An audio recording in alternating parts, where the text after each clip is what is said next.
hit the record button. And then we expect that the proceedings are going to be made available by Lutheran School of Theology at Chicago, who is helping us with some of this and is a co-sponsor. Let me just sort of give you the order of what we're going to do. We're not going to take questions during the course of the lecture, but afterwards we'll take questions. We'd prefer if you could do it via the chat, but we will allow people to just raise your hand and ask a question if you'd prefer to do that at the very end. But we're not going to have questions until the end. So if you see the button at the bottom that says chat, you can click that and you can put a message in, and you can see that there are several people that have already sent messages, including greetings from India, it looks like. So it's quite pleasant. And you can send individual notes if you want, but most importantly is to everybody, you can send questions to Phil. And then what we're going to do is the person who's going to moderate the questions is going to be Susan Barretto. Susan is the treasurer for CASIRAS. Susan's on the call, and she'll be helping at the end. So with that, I'd like to get started. So I'd like to and I'm going to mute you, Carol. And with that, I'd like to introduce Phil. So I think Phil probably needs no introduction, but I certainly can't do justice to everything that Phil has done over the years.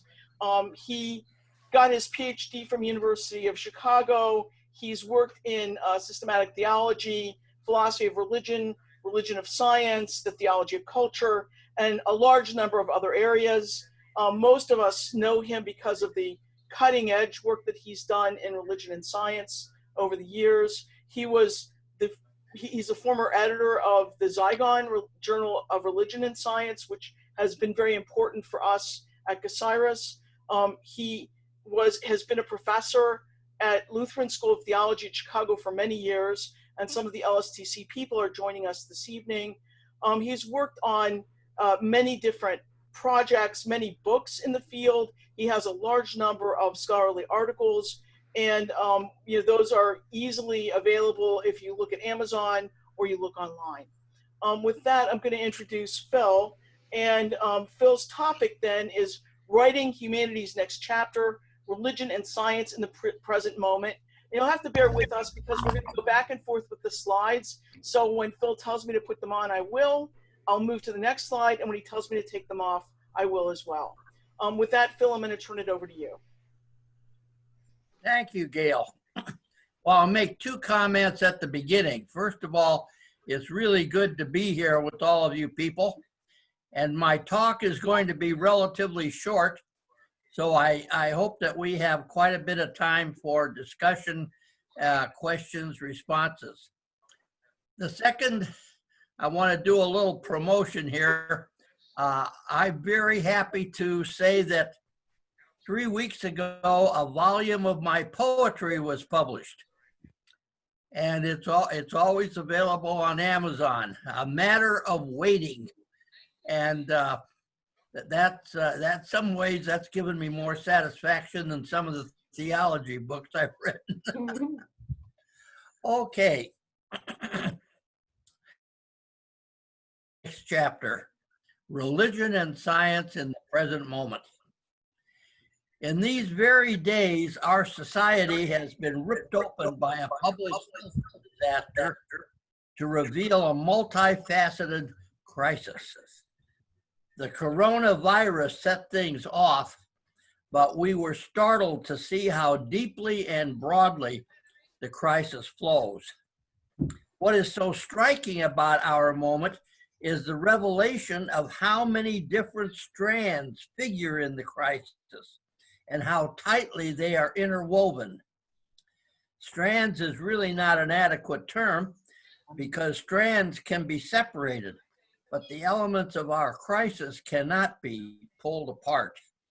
A public health disaster, deep-seated racism, political ineptness, economic unfairness, technological breakdown, climate change, and social unrest.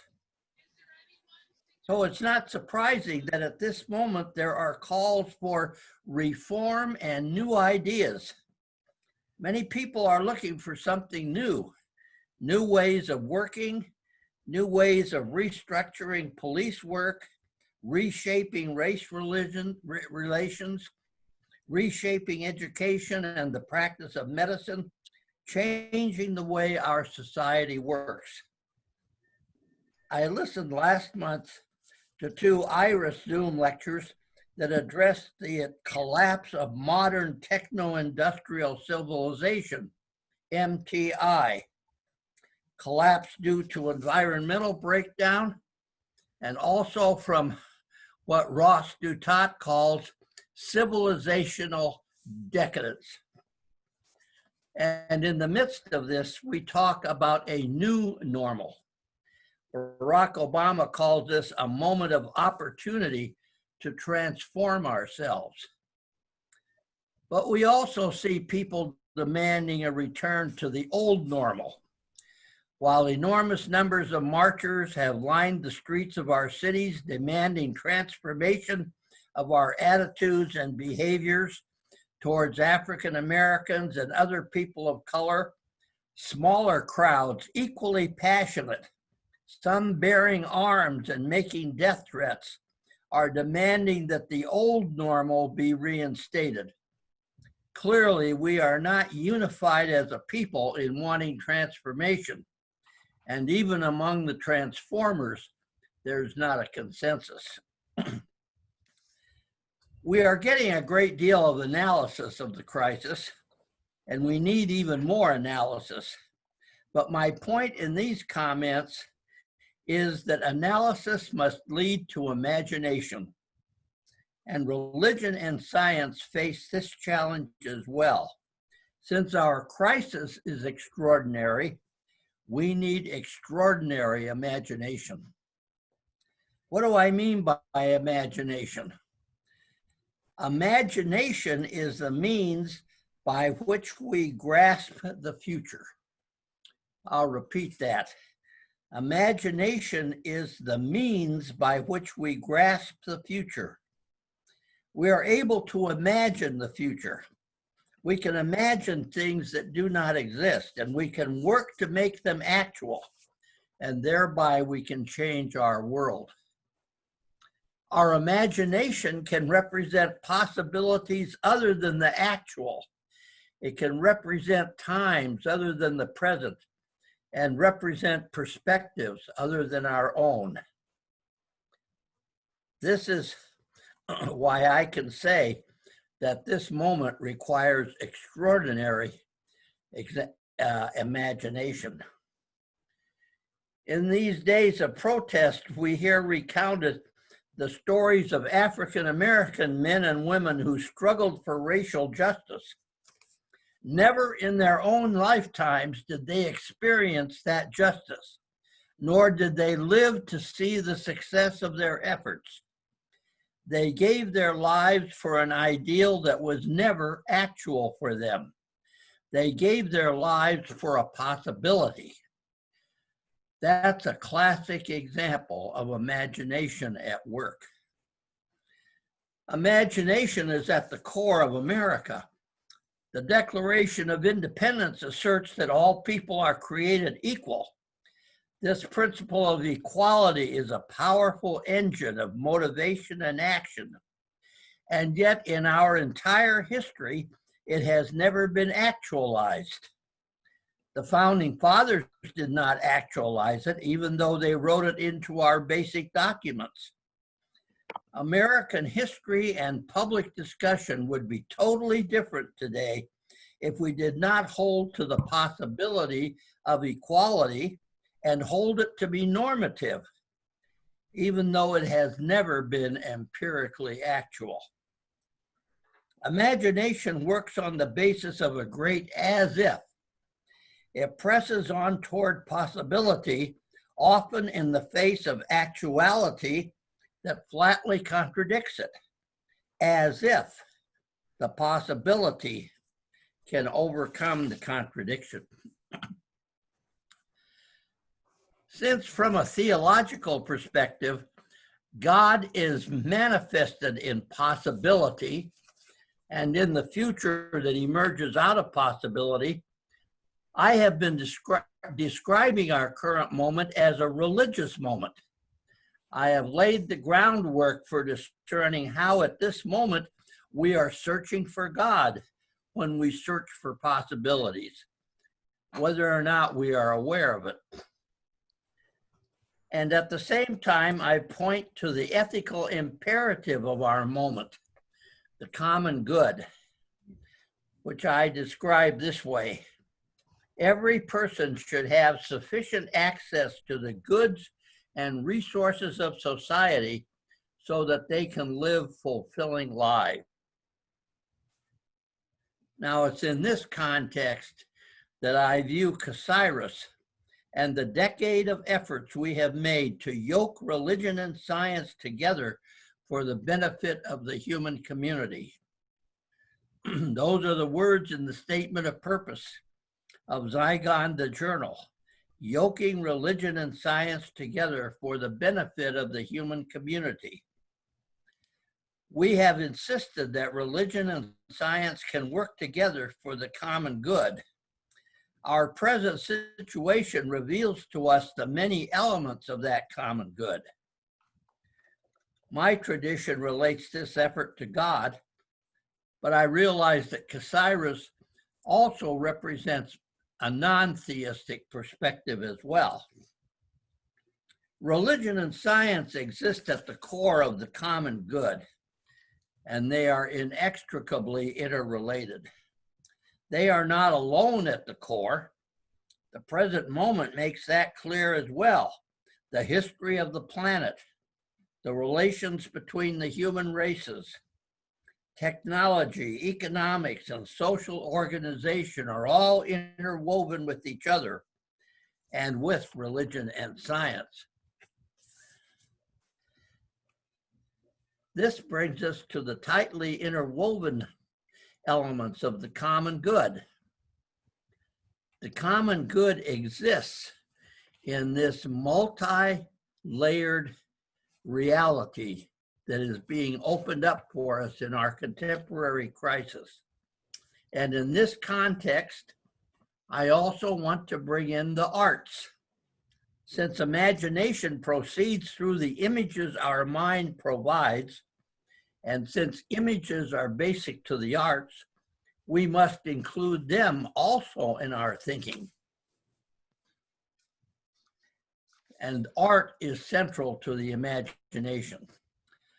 It cannot replace science or religion, but it can prepare the soil for doing science and practicing religion in better and more adequate ways. The arts make a major contribution to our journey to the future. Oh, I forgot about the slides, Gail. Why don't you put up the one about the cosmic mestiza? For me, the way the artists employ imagination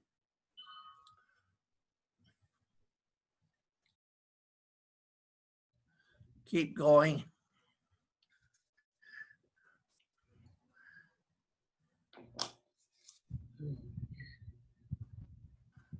There we are.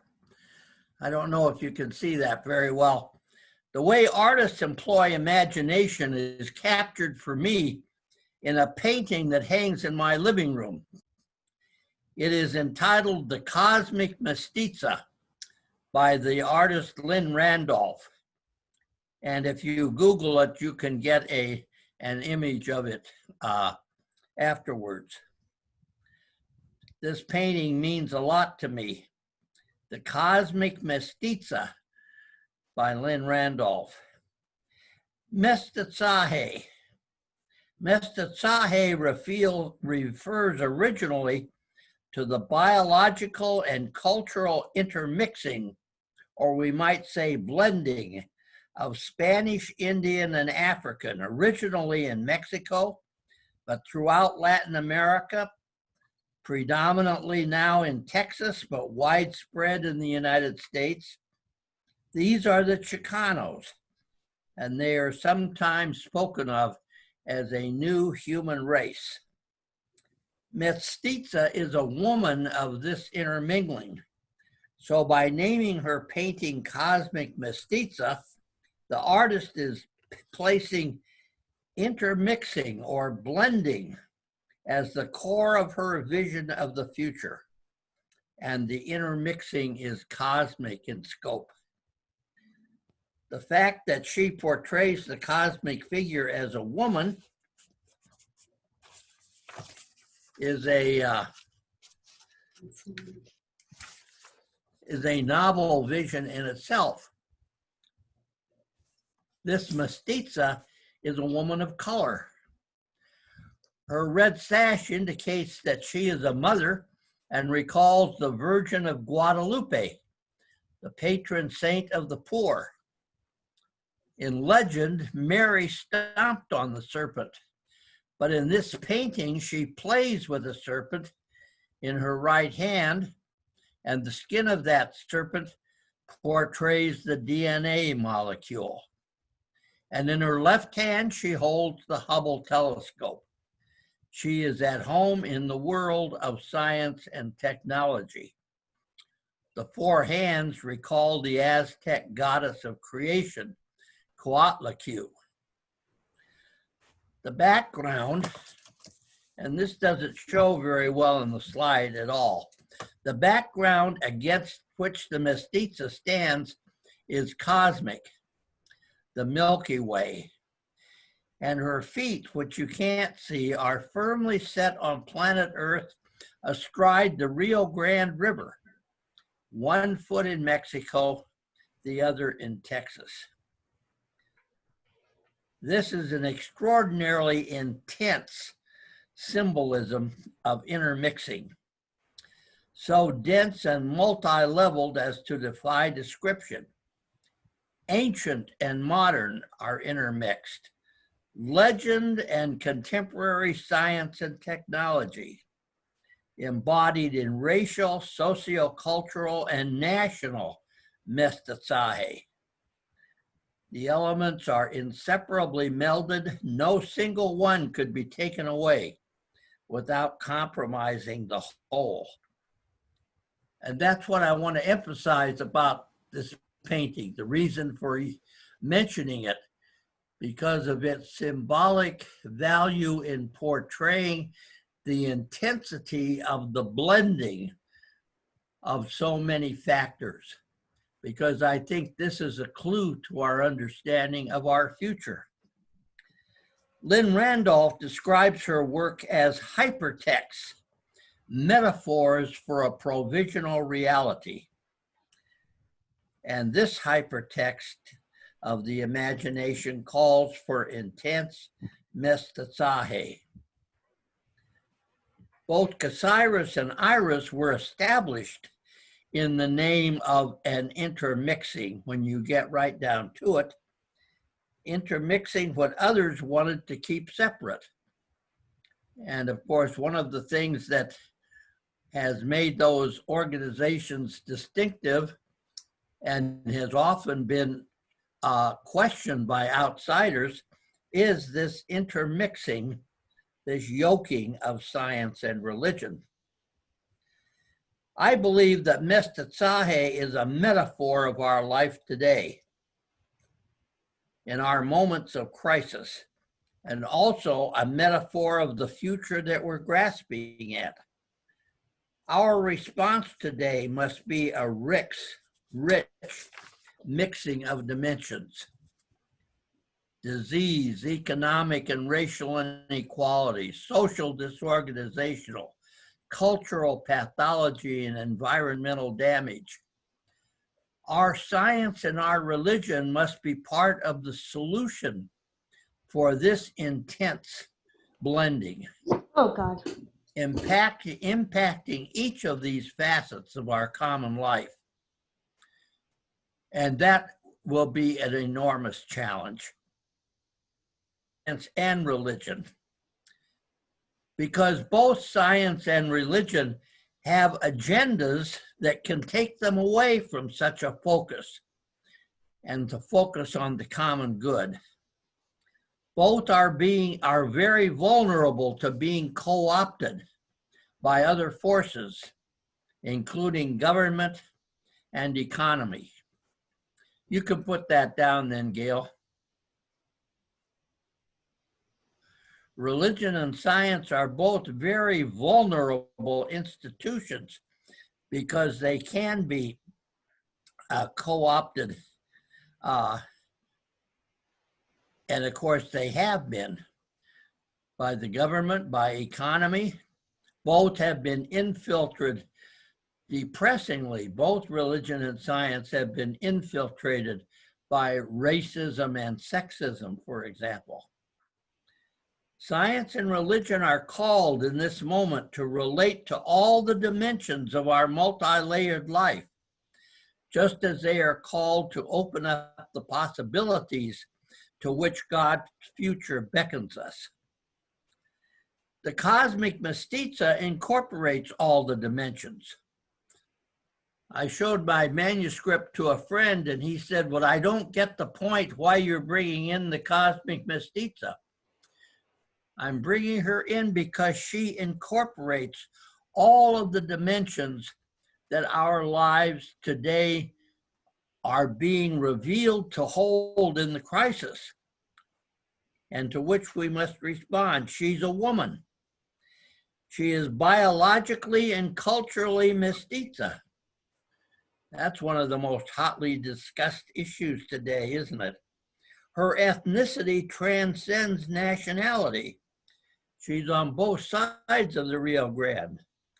While she emerges from an economically and racially marginalized origin, she has taken the measure of science and technology, and she yet is traditional. All of this crossing boundaries on planet Earth, standing against the background of the cosmos. The cosmic mestiza does not tell us how to do science or how to practice religion, but she portrays the world in which they exist and thereby establishes a vision. That's what the imagination can do. The artist invites us to imagine a new world, a new way of organizing our science, a new way of being religious. She offers a vision of the future of our possibilities, a vision of the future that God holds out for us, and a vision of the common good that is our ethical mandate. She prepares us for writing humanity's next chapter and for revisioning science and religion. Thank you. Thanks so much, Phil. I'm sure everybody would be giving you thunderous applause if we were not on Zoom right now. But you know, people are waving and making good comments. So thank you so much. It was beautiful, very enlightening. And actually, I think better without the slides except for the cosmic mestiza, which really helped a lot. Now we're going to open it up for questions. So I'm going to turn it over to Susan. And Susan, your job is to moderate the questions, and I leave it to you to how you want to do it. Well, this is going to be interesting. I don't know how familiar everyone is. There's some in, oh, there's one that was sent privately to me instead of to everybody. I can read that one, and then you can, and then we can go from there. Okay. Phil, are you familiar with Ibram Kendi's book, How to Be an Anti-Racist? I read this too, it's a great book. He imagines a program for us all, which can refocus our efforts on individual common good versus competing group interests. No, I'm not familiar with that. I've seen the title, but. Well, I recommend it too. It's really great. I want to read that one too. I have someone popped up here in chat, and I think this kind of speaks again to a key issue here. Pastor Vernon asks, just comments that, like the ideas, but worry that the drive for economic profit from science will keep us from the vision that you are describing. Any thoughts there? The economic what? Profit. Oh, You know how this goes. yes. Well, I think that what I set out there is a tremendous challenge when you think, but of course, that's always been the case when people wanted to change their lives, change their worlds, change their ways of acting. No, I think that science, I'm always very impressed with how vulnerable science and religion are. Science is so, the governments of the world and the economic systems of the world have learned very well how to manipulate science. Science is so important that they want it to serve the values of the government and of the society. And I think scientists really, I'm not going to speak for them or kibitz on them, but I think scientists, like religious people in the field of religion, face such enormous challenges, but it's not any greater than the challenge that John Lewis, we just think of him and because of his recent death, it's not any greater than the challenge that the civil rights movement faced. And we could mention other examples, but it underscores how the scope of the task. And of course, the voices for reform, the voices for a new future are usually small and they're easily drowned out. That's part of the struggle, I think, that we're up against. And it takes a lot of confidence. It takes a lot of faith in possibilities. Just think of the amount of faith it requires to think that a possibility can become actual. That just takes an enormous leap of faith. And it's been done. Let me. Oh, Alfred? Yes, is that okay? Did you have a question? Go ahead. I'm Oh, gonna well, go back. no, Go ahead, Alfred. let me dust off my rose-colored scientist glasses. They've got a little foggy as I get older, but I don't think there is an inherent economic drive in science at all. That's an exaggeration, but just very briefly think about the argument that we have to feed all those pharmaceutical companies because otherwise nothing would be discovered. And then think of the scientists who actually do the discovery, and very few of them, some of them may be greedy people, but they are not competing for the money. They want to discover something because of their, as Phil would say, imagination. And a lot of them don't actually get much reward from the money that comes into the company. So I don't think it's science at all. It's the exploitation of science that's the problem.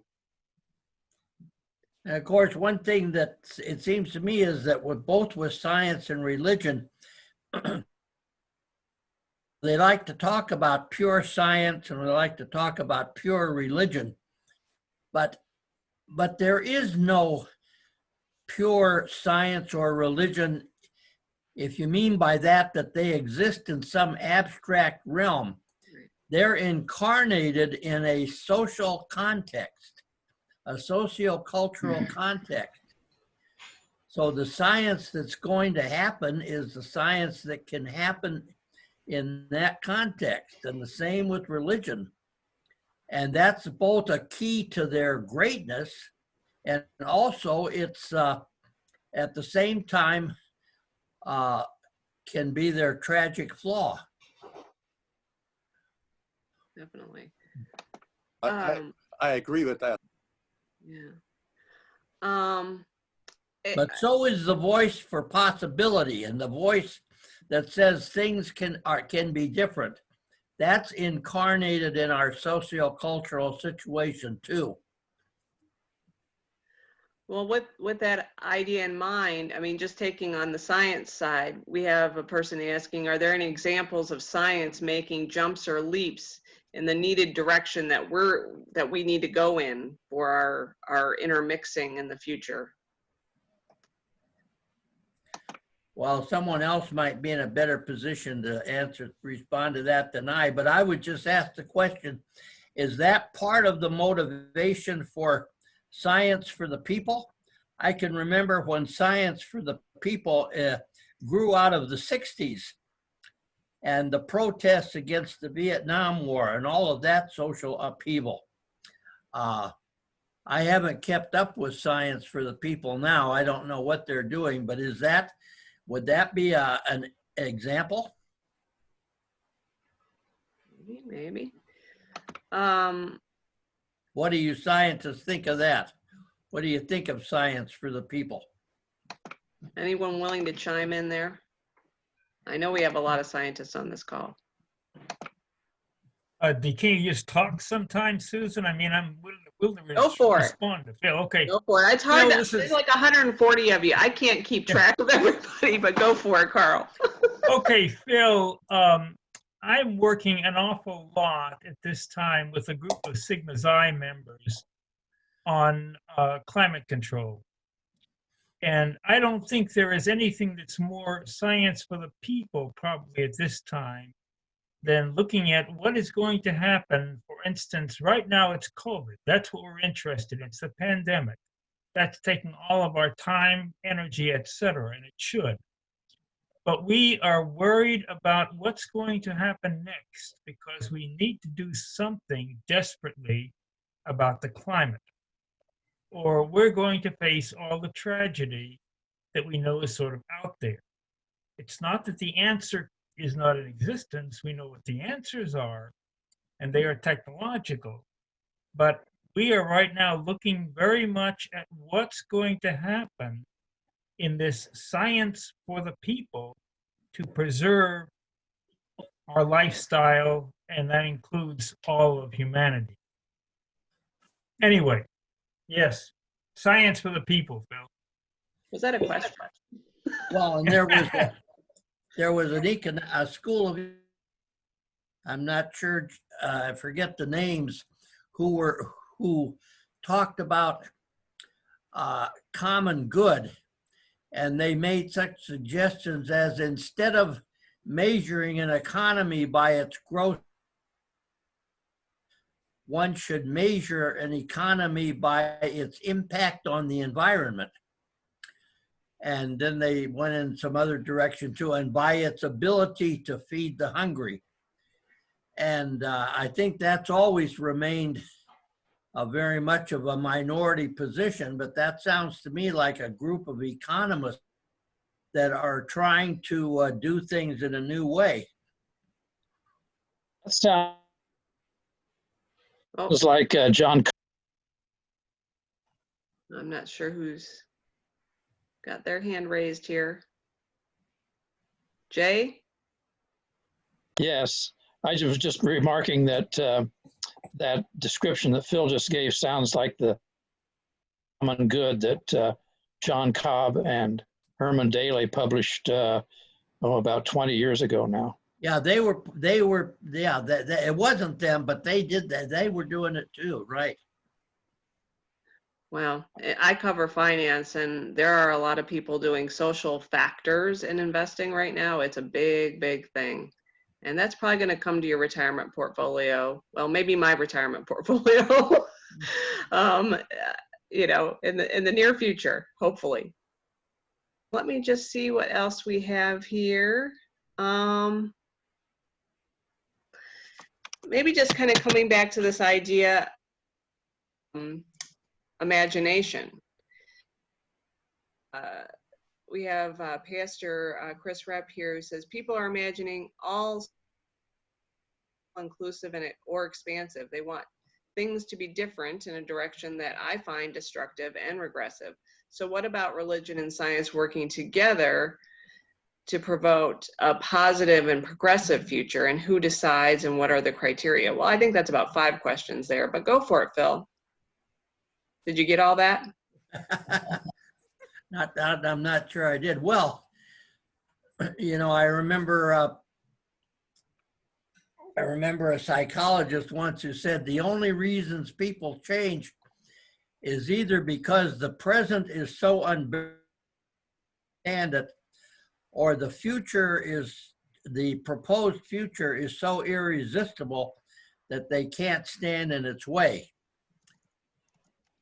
I think that there's a point there that we need to talk about the future in ways that are alluring, appealing. You know, I look upon it as the people as a whole have this tremendous yearning, this tremendous hunger for a new day, a new world. It shows up in all sorts of images. The new Jerusalem, the new this, the new that. And of course that can be some of those can be very perverted, but not all of them. And I think scientists and religionists can get together to I suppose there are places where you might call them workshops on imagining the future. Every so often you read about something like that in the press, but I'm not sure what the status of that is. And most of the ones I've read are highly technological imaginations of the future. And of course, another thing is that there's could think about the difference between projecting the future, imagining the future, and extrapolating. Extrapolating the future is not the same as imagining the future. They oftentimes get a group of experts together and ask them to project what's going to happen in the next 100 years or the next 50 years. And invariably then when the time comes and they look back at those projections, they're just ludicrous. And one of the main reasons they are is because they extrapolate. And extrapolation moves from the development of the present. Imagination deals with that which is not present. It's a possibility, but it's not present. And that's an entirely different enterprise than extrapolation. That's not much of an answer. I sort of walked around. Since that was my question, let me just maybe follow up on. Let me give you what I think is a negative example. White supremacy has an imagination about the future that it's not what is real, but I find it repulsive. Right. So, what are the criteria, and what do you imagine about? Well, we're speaking abstractly, and you said that these things are always incarnated, but what about religion and science working together? Do you think, what are the principles that push a positive and helpful, expansive view of the future as opposed to these? I think there's loads of regressive and horrible imaginations about the future, insular and destructive, that are out there. I don't think there's any lack of imagination.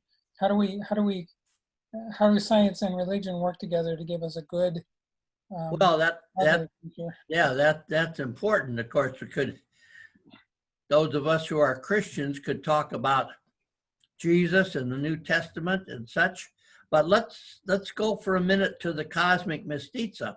For one thing, interrelated layers have to be given consideration. That would rule out something like white supremacy. It would also, you know, when the pandemic reveals the racism in our society, then that becomes a criterion. When it reveals the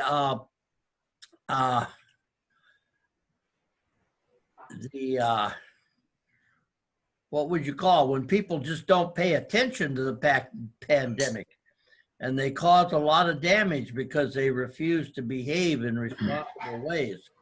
So I think we could get at, and of course the cosmic mestiza tells us that science and technology has to be involved there.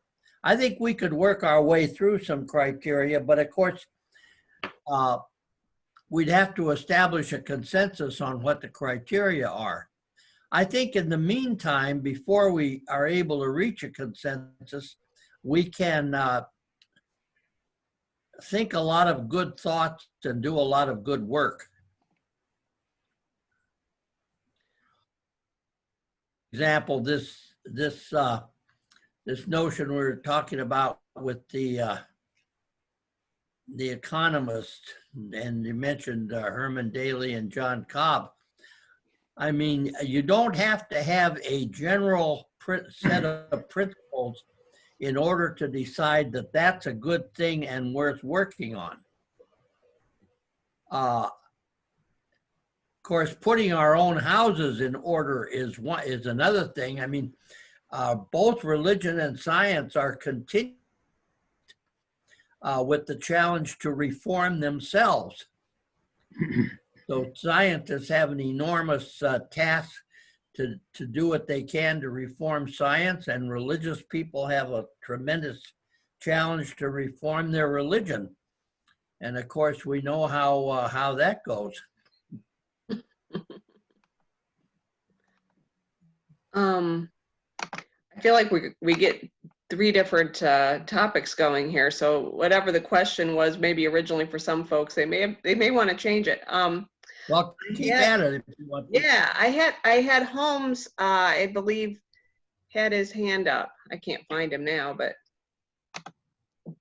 There he is. chime in. Top row in the center on my screen. Oh, there you go. Unmute yourself. Are you talking to me? Yeah. Okay. I think a big problem is Sorry. on the side of religion. If we think of Jesus' initial ministry, his theme was to earth. And that's the beautiful kingdom, the life together on this earth that we all want.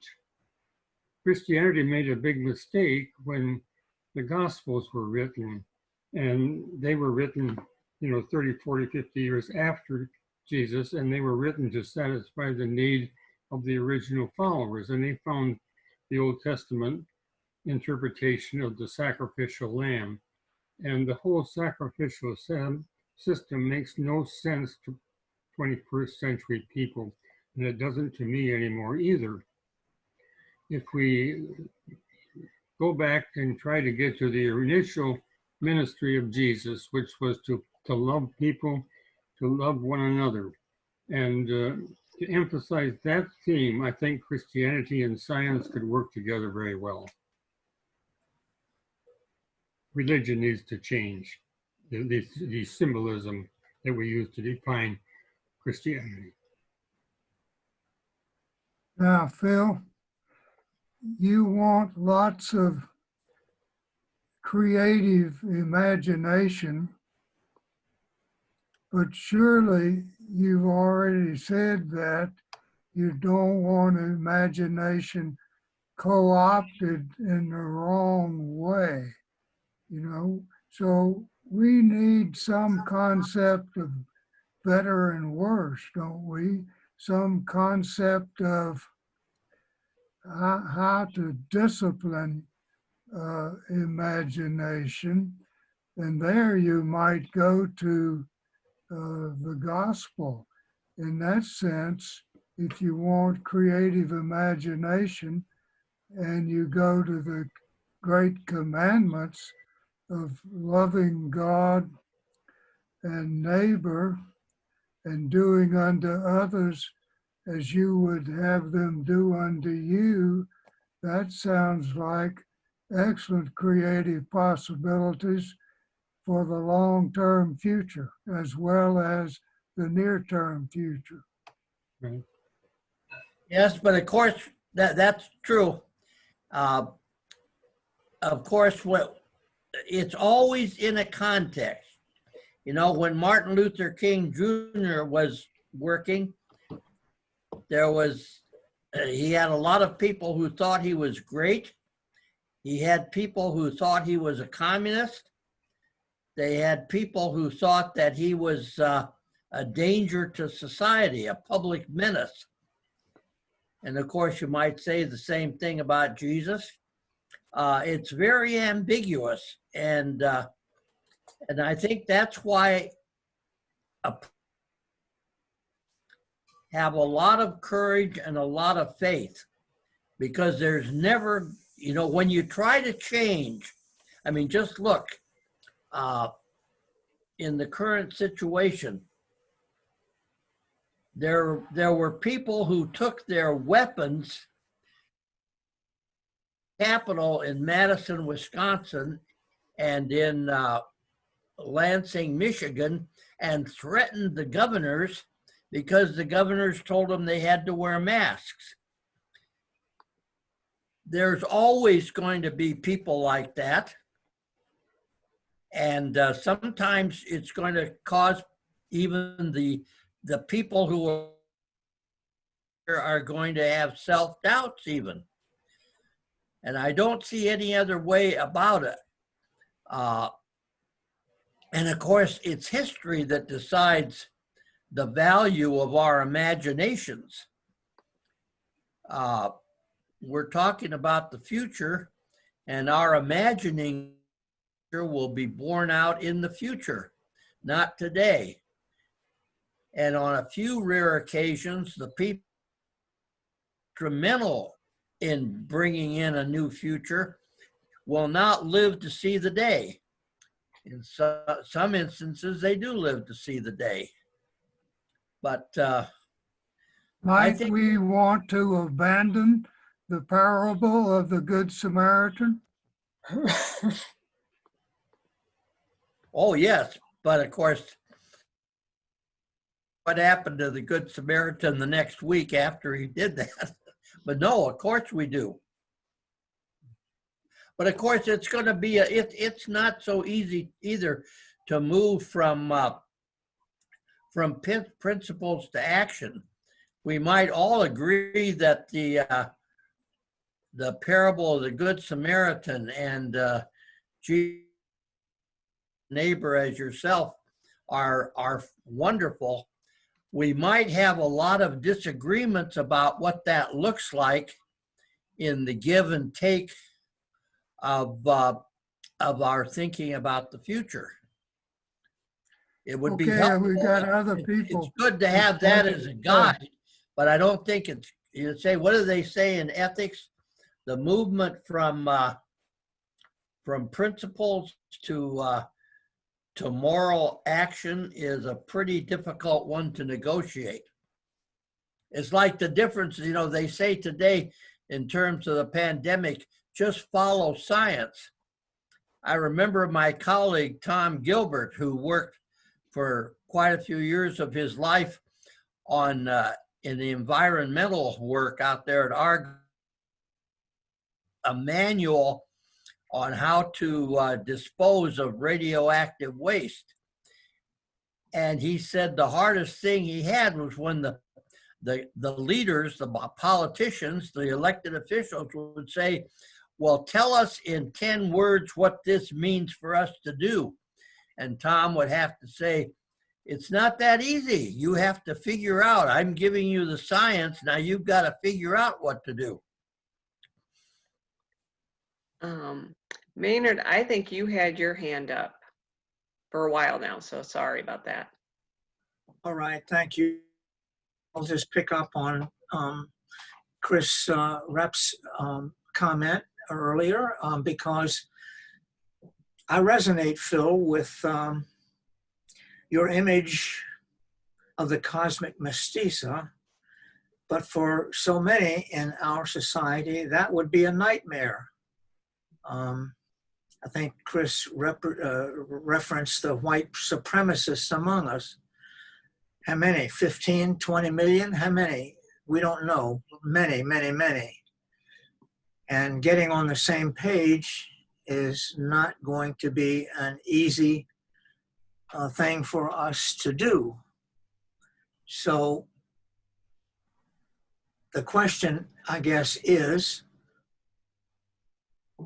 there a role for the church? Let me be more specific. The mainline church in building this imagination in such a way that it compels the society to move to actualization. Well, I think you're right that this this is a real, I mean, this is really, in a way, to use the image, this is taking up your cross and following. It's not going to be easy, but one of the things about the cosmic mestiza that speaks to me, reinforces my notion that we have to be absolutely inclusive. Science is not being good science, and religion is not being good religion if it cannot be inclusive. That's a tremendous challenge, but I think that's the way it is. And of course, the Chicanos, that's a good image, I think, or a useful image, because Chicanos have been and are so often despised. Of course, the suffering servant of Isaiah was despised too. But this is where it is. I mean, good science is not just the smartest people with their PhDs doing their work. It's whether or not that group is inclusive. The same with religion. You know, they often say in my Lutheran church, well, we've gotten to the point where if an African American comes to church, we welcome them. If a Latino comes to church, we welcome them. But if a poor person comes to church, we're going to feel very uncomfortable. Well, but this is a struggle. And in some ways, religion and science has been very refined and very erudite. And in some ways, it's an elitist occupation. But on the other hand, I think that the present crisis is pointing out to us that we've got to be involved in a multi-layered matrix of issues, and that's where the good is. And when Jesus said, love your neighbor as yourself, that's who he was talking about as well. And I don't have the answer for that. I think I see what has to be done, but I have to shake my head sometimes because it seems as preposterous as racial equality seemed when those dogs and the the electrical rods were being in the South when they tried to integrate lunch counters and that. But of course, that's what possibility is, and that's what imagination is. And in many respects, to go back to that psychologist that I mentioned, the present is so terrible that we can't tolerate it. Whether you're talking about the disease, whether you're talking about the breakdown of the environment, whether you're talking about racism, whether you're talking about economic inequality, that is so terrible that we just cannot tolerate it. Not everybody believes that, because some people are able to carve out, probably most of us included, are able to carve out a pretty good life in this terrible situation. But that's not the way it has to be. That's my sermon. You got the sermon for free. I was gonna say, Phil, I think to end kind of on a grand note, I think Jim Miller has a question. If he wants to do it justice here.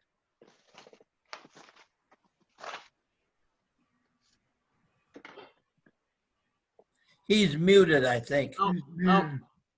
Well, I can do my best Jim Miller impression. Okay. I'm on now, I think. Okay, cool.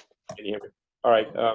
No, I was just trying to contextualize things by bringing in the fact that as a species, we're about 300,000 years old. And the question is, will there be any Homo sapiens around 300,000 years from now? And there are at least two options. One is there won't be any, and the other is there won't be any. That is, our heirs will be sufficiently different from us that they won't be recognized as Homo sapiens. But the only reason I raise that question, which sounds sort of silly, is we seldom contextualize our discussions in the context of the actual cosmos in which we live. We still speak as though the universe in which we live is both not only geocentric but homocentric. And that doesn't mean that we should throw up our hands and not worry about any of these matters, but it does seem to me that it's important for us not to take ourselves too seriously. We need to take ourselves seriously in terms of the actions that we take and the consequences that they have, particularly in relationship to what we claim to be our values. But it does seem to me that we often speak and act as though in some ways we were in charge. To me, that part of the message of both the Hebrew and the Christian scriptures is that we aren't in charge, that there is another that is in charge. And our task is to hear the call of that other and to seek to fulfill, to discern that call and to fulfill what that call is to us, both individually and corporately. So that's my sermon for the morning, for the evening. Well, I think those are really important comments. You know, in fact, I had at one point thought that that's what my talk was going to be about. I've become more and more of a mind in the last 20 years that we should look upon the human species as a phase of God's creation. I mean, when the trumpet blows up yonder, we're probably not going to be there as a species when the world comes to an end, whatever that means. But, you know, life has phases. We cherish infancy, but we don't remain infants. We cherish adolescence, but we don't remain adolescent. Why should God's creation remain forever humanized? Or as Teilhard used to say, hominized. There was a time when there were not human beings, and most of God's time has been spent dealing with a creation that didn't have any human beings in it. 12 to 13 billion years, and humans are a very small segment of that. Why shouldn't we get our minds around the fact that the human species is good? God created the human species, but the human species has a phase of this evolutionary history, a segment, and then the question becomes, what should we be doing with our segment? Right. What should we be doing our phase? And of course, we could answer that question in many ways. Loving your is apparently appropriate to our phase, even if our phase comes to an end. So I think what you said, that's very much worth thinking about. And I think it's very exciting from a theological point of view to try to put that in perspective. Well, thank you, Phil, for your time. We're going to have to call it here. But this has been wonderful. Maybe you can come back again. Well, thank you. I enjoyed it a lot. It was great. It's really good to see all you people. Thanks so much. And CASIRAS plans to sponsor more of these events, so we will keep you on our email list, and we're grateful to have you join us. Phil, thanks so much, and give our love to Neva as well. And we'll hopefully, maybe one day we'll actually be in person soon. Right, okay. I guess I can dream. Yeah. Good to Bye, see you. everybody. Have a nice evening. Good luck. God bless to everybody. Blessings.